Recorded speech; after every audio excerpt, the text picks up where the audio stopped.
Hi, everyone. I'm Keith Kirkpatrick, Research Director with the Futurum Group, and I'd like to welcome you to Enterprising Insights. It's our weekly podcast that explores the latest developments in the enterprise software market and the technologies that underpin these platforms, applications, and tools. This week, I'd like to talk about Adobe MAX, which is the annual conference that's focused on the new innovations and the creative community that uses Adobe products. This is an event that happens each year. Actually, this year is the first year that they actually held it in Miami, Florida, after normally being out in Los Angeles. It's a large event. I think it's something like 10,000 attendees. And what I'm going to do is talk a little bit about the new announcements that came out of the conference that resonated with me, give you my overall impressions about the event, and then we'll discuss kind of what we'll be watching from Adobe in the coming months. So then, of course, I'll get into my rant or rave segment where I pick one item in the market and I will either champion it or criticize it. So let's get right into it. So Adobe MAX, as I mentioned, we were in lovely Miami Beach, which is a nice change from Los Angeles. And Adobe really took this conference as an opportunity to talk about some new features, but also kind of refocus its messaging on creators, which is sort of a core the core of their basic user groups. Essentially, when you think about creators, they're the artists, the designers, the sound editors, the video creators within organizations that use their products. In the past, over the past, probably a couple of years, there's been a lot of messaging around what Adobe could do for enterprises. What it can do for things like content scalability, utilizing new technology to improve productivity and efficiency and all of that. And of course, all of those messages are certainly resonating in the market, given this desire and this need to create more content more quickly, over a wider range of variations, different regions, that sort of thing. But in some ways, I think the perception was that Adobe kind of did not do a good enough job, kind of talking to their creators, talking to the people who actually utilize the product to create new art, to create new campaigns, that sort of thing. So at this event, they explicitly reached out and basically said to their users, hey, we appreciate you. We, are certainly working to do everything we can to not incorporate new products that will put you out of a job, but will help you do a better job, but will help you do things more efficiently, that will help remove sort of the boring, repetitive tasks that nobody wants to do, and really let these creators focus on doing the things they want to do, which is, discovering new ideas, trying out new variations, basically focusing on the creation of new content as opposed to doing administrative tasks. So that was a really great message. It was, repeated several times throughout the event. And of course, it very much dovetails nicely with some of the new features and functions that they were announcing at the show. So really, they really announced a ton of different things at this. So I can't go through all of them. Certainly do check out Adobe's website in their press room to get a full rundown on all of the things that they announced. But I'm just going to go through a few things that really resonated with me. AI obviously was sort of the star of the show, as you can imagine. So one of the things that they announced is generative AI features that are being incorporated into their Creative Cloud application suite. So a lot of new AI features, generative AI features, are being incorporated in core applications like Photoshop or Premiere Pro. And one of the things that was really interesting in Premiere Pro, which is their video creation editing application, is the ability to extend video clips seamlessly. Now, what do I mean by that? So let's say you're working on a campaign where you have a 30-second spot and you have various images coming in and you're going through and you're putting everything together, and then you realize that there is a 5-second gap where you don't have any content. You have music going underneath, you have a story kind of going through, but the clips that you have just aren't long enough in duration. Well, this new feature allows, through generative AI, to extend that video clip so it seamlessly looks like it's almost like a continuation of the action or motion within the clip that's generated through AI to really kind of help fill those gaps. So amazing technology. And the most interesting thing about it is, unlike a lot of generative AI tools or features that have been announced, not just from Adobe, just in general, this is something that really that addresses an unmet need. If you think about it, video is really challenging because once you've shot video, it's very difficult. If you know anything about the way a lot of these things work, it's very difficult to go out and reshoot original content. A lot of times what happens is you wind up having to reuse existing shots, or maybe you're not necessarily using the best shots if you're trying to fill gaps. This is a great way to allow a designer or a video designer to take a clip they really like and make sure that it fits the spaces that they have. So really interesting feature there.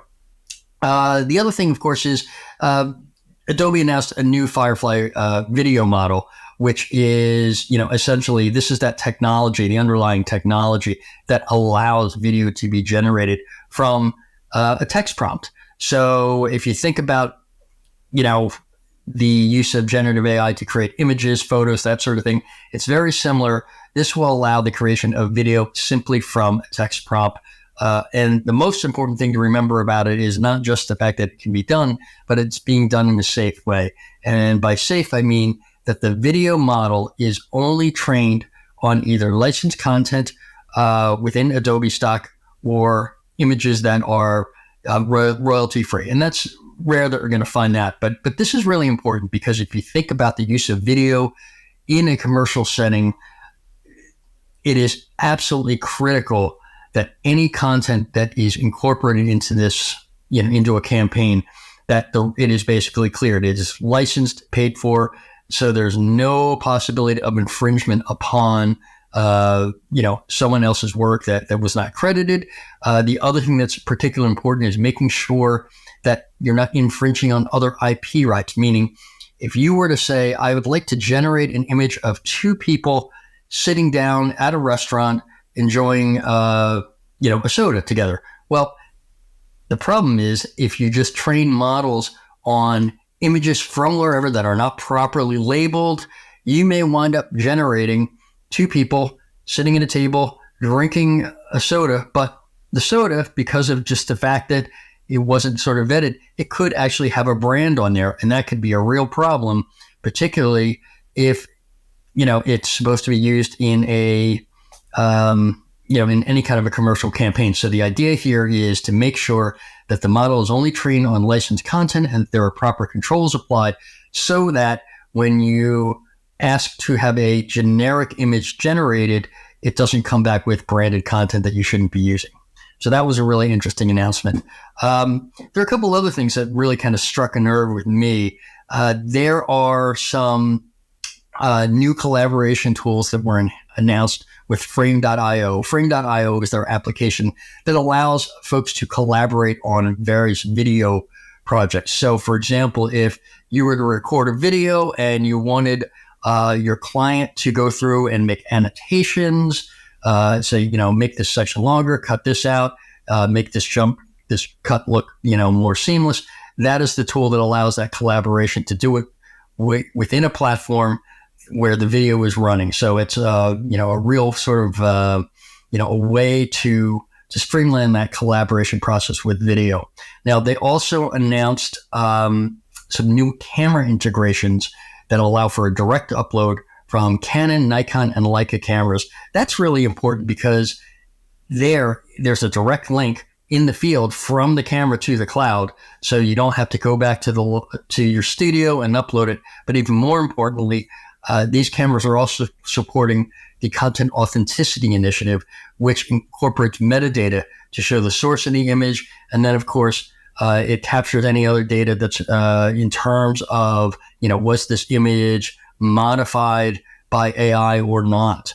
Is this a composite? That sort of information. And that is really important for many organizations in terms of, making sure that, if someone is interested, they can identify, is this particular image, what is behind this image? It doesn't necessarily mean truth or not, a true image or not, because that's all based on context. But you can assess that, okay, the image was taken at this date, at this time, at this location. Now, some of the other, credentials in there can be modified. For example, there was a great example of where you might not want to have the photographer's name attached. If, let's say, they are working as a photojournalist in a conflict region, they may not want their address and phone number and name attached to that photo, because that could put them in danger. But at any rate, all of these new enhancements are designed to, again, create, essentially streamline the creation of content, make it easier for folks to work on that content together collaboratively. Now, there were a couple other announcements that really kind of were interesting there. Adobe announced Gen Studio for Performance Marketing. This is a new application that leverages AI to optimize the entire marketing content creation process, from planning through measurement. What does all that mean?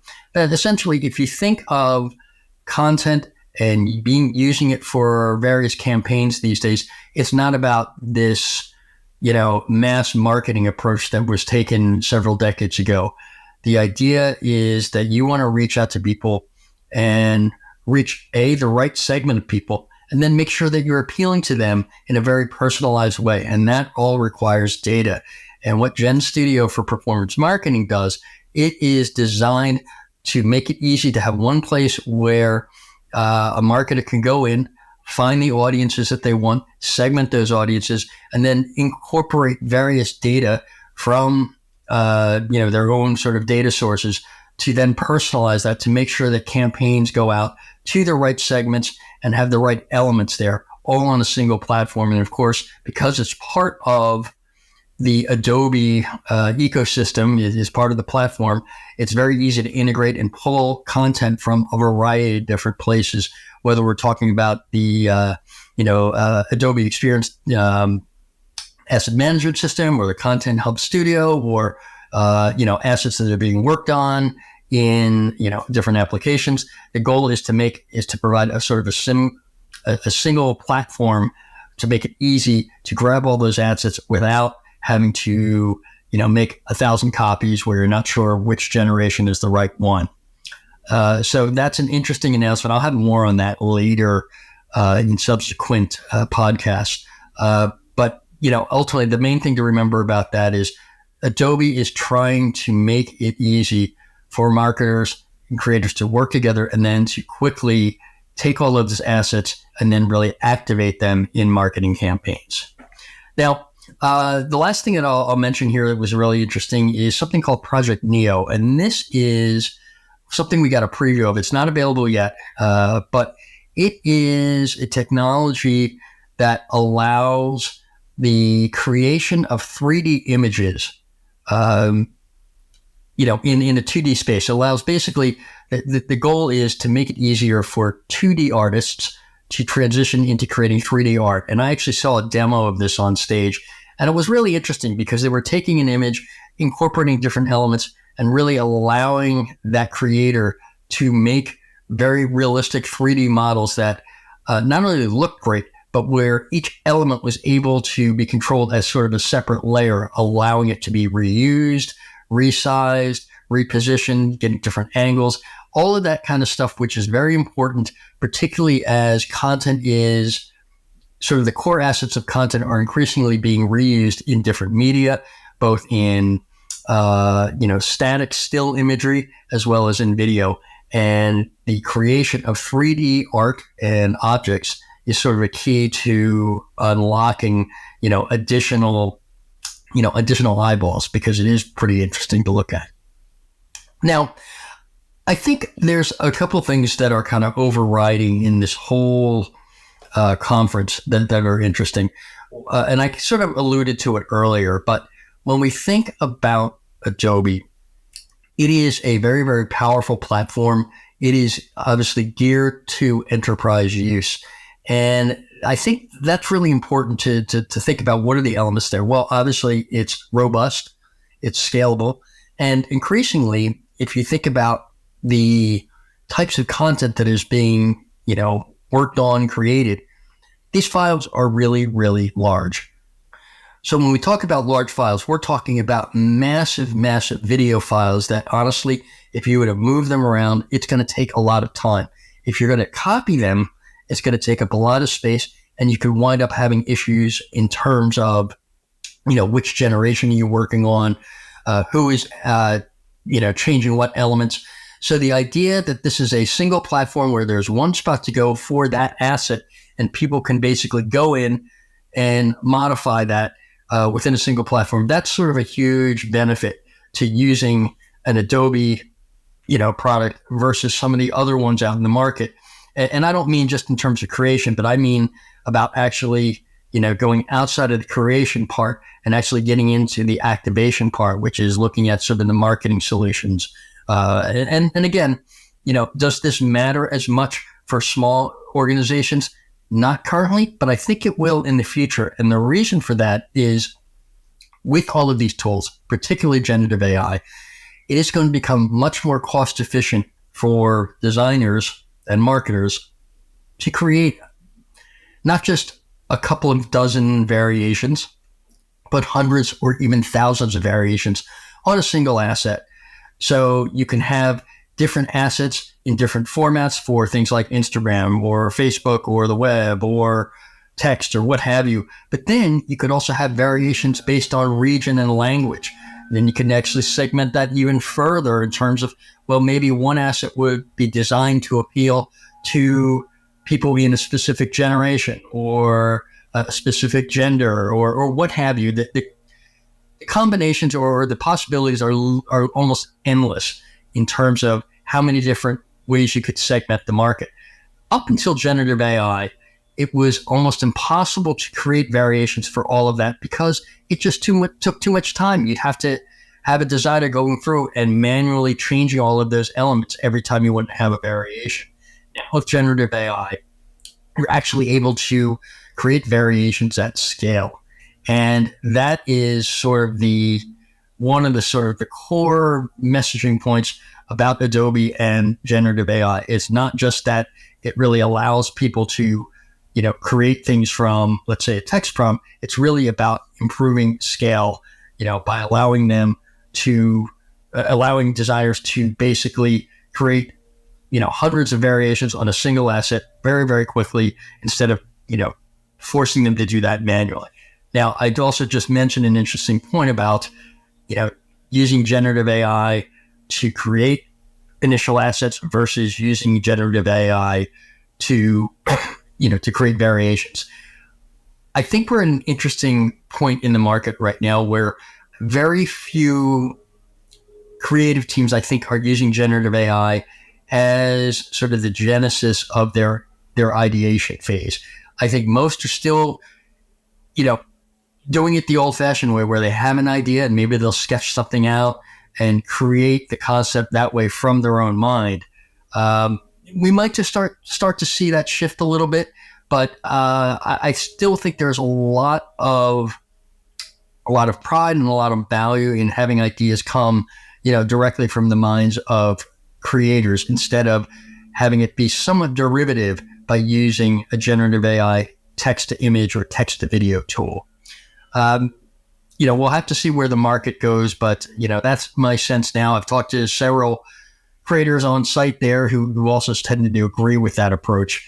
And, that being said, Adobe has incorporated tools making it very easy to capture the, let's say a line drawing of a particular image and pull that into Adobe so it can be, modified, reused, changed, in terms of taking it from a static sort of analog drawing to a piece of digital art where the different elements can be separated into different layers and modified.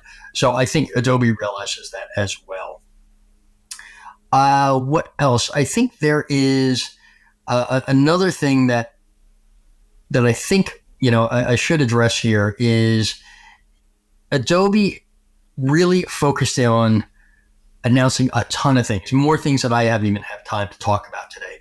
And I had attended a couple of Adobe events early in the year, and I spoke with some creators, and there definitely were people who were talking to me who said, I like Adobe, but I feel that in some ways with some of their products, they have fallen behind some of their competitors in terms of the number of innovations and the functionality of their products. Now, it's always hard to validate whether or not that's accurate or not, but sometimes perception is reality. But I would say that Adobe did a great job of coming out and essentially overwhelming everyone with these new innovations now. I think it was very important to do that. This is normally the event at which they kind of roll out the dump truck and dump all these features that are, particularly interesting or have a lot of wow value to them.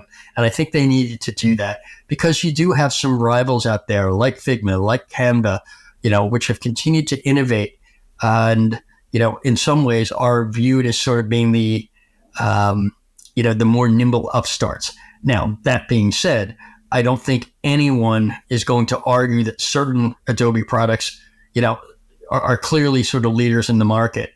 If you think of something like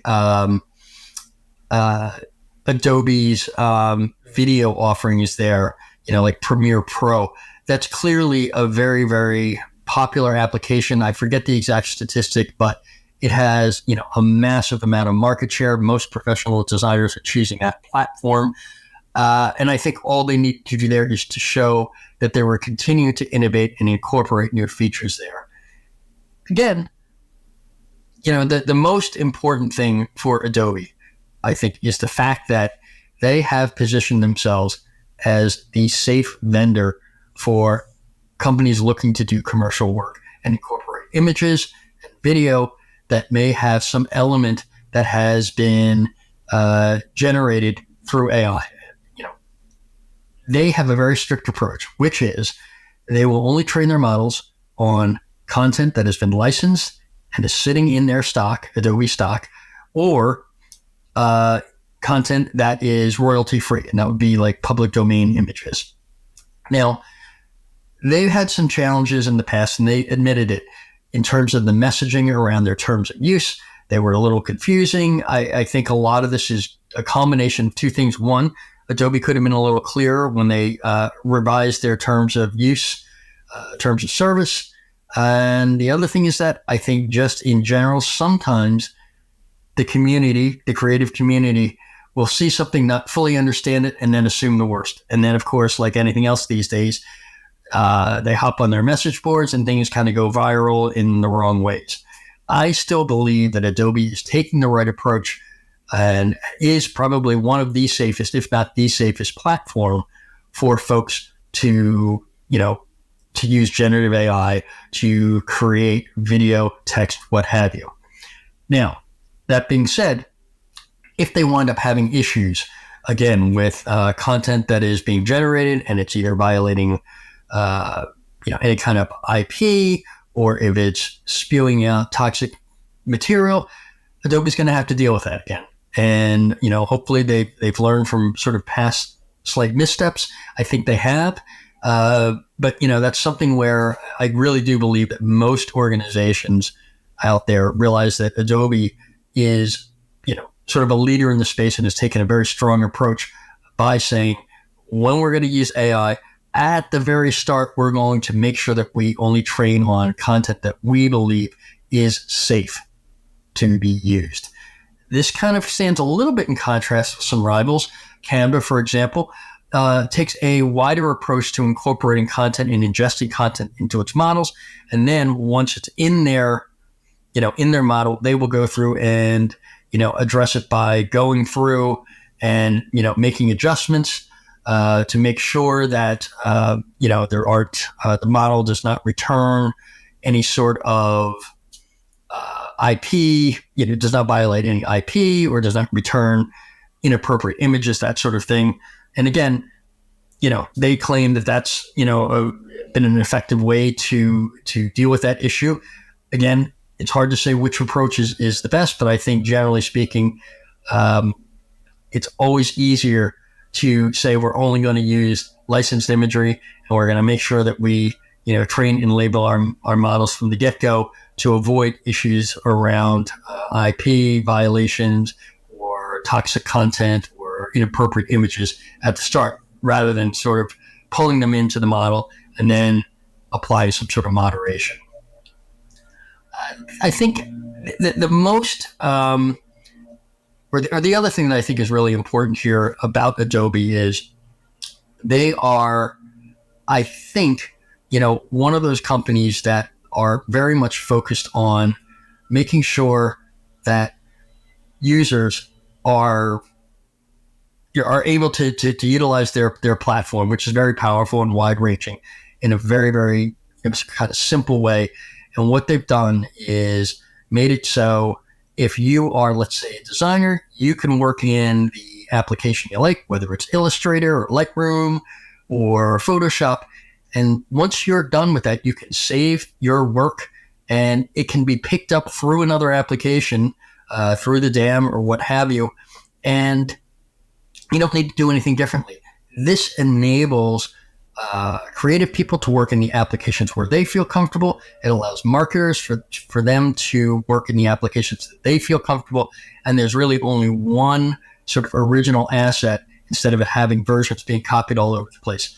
That is not just a hallmark of Adobe, but it's also sort of points to a larger trend, which is meeting the customer, meeting that user where they are, and letting them do the work that they need to do in the application that they feel most comfortable. I think that's a huge win for Adobe, in terms of making it easy for folks to use the product where they want and how they want based on the role that they have in the organization. Now, with all that said, I will say I did get a great, demo of their Content Hub, and, very comprehensive. And I was asking about certain features, and they have certain things that are kind of still in progress that I think, are going to need some additional work, largely around the incorporation of, certainly generative AI features to make them smoother, the ability to kind of track, where content is going, just basic little things like that. Nothing major. But I think the most important thing that I got out of this, they were willing to listen. They were willing to say, okay, that's something we hadn't thought about. We're going to incorporate that. And that's also something that I think over the past, year or so, I think Adobe's gotten better at, really kind of trying to listen to their customers as they move forward in the market, because they realize they're getting more competition. So with that, if you want to learn more, I did publish a research note focusing on Adobe MAX. You can find it at Futurum.com. I'm also going to be revisiting several of these topics over the next several weeks and months. All right, with that, I would like to move to my rant or rave segment. This is where I pick one item in the market and I will either champion it or criticize it. And today I actually have a rant. This is more of a customer experience rant, and it goes to the issue of chatbots. And so I was trying to inquire about a certain number of points and rolling them over to certain dollar values within my airline loyalty program. I tried to do it through my app using the little chatbot, and I tried several times, still did not work properly. I think this points to an issue that, I'm not sure. I'm not going to identify the airline, but I can tell you it's a major U.S. carrier. I don't know which vendor they use for it. I'm just a little surprised because my request was not something that was terribly difficult. Essentially, I wanted to transfer points, convert points into basically, miles into points in the program. And it was a rollover thing. And there was a way to do it by calling up on the phone, but I was kind of surprised I couldn't even get something handled for something like this, which seems to be pretty common to happen through the app that didn't even recognize what I was asking for. It did, however, eventually kick me to a live human agent who was able to address my issue. And eventually it was taken care of. But I was just honestly surprised that with all of the talk about generative AI and, the use of chatbots as a way to really kind of deal with customer issues, that it couldn't handle something this basic. I hope that this improves in the future, because ultimately, I did spend a fair amount of time on this task. And if you think about a customer like myself, who is a loyalty member with some status, it's pretty surprising that they wouldn't address an issue like this. So that is my rant for the week on that. All right, well, that's all the time that I have this week. So I want to thank you for joining me here on Enterprising Insights. We'll be back again soon to cover all of the happenings within the enterprise application market in the future. So with that, please be sure to review, rate, and subscribe to the podcast on your preferred platform, and we will see you again very soon. Thanks, and have a great day.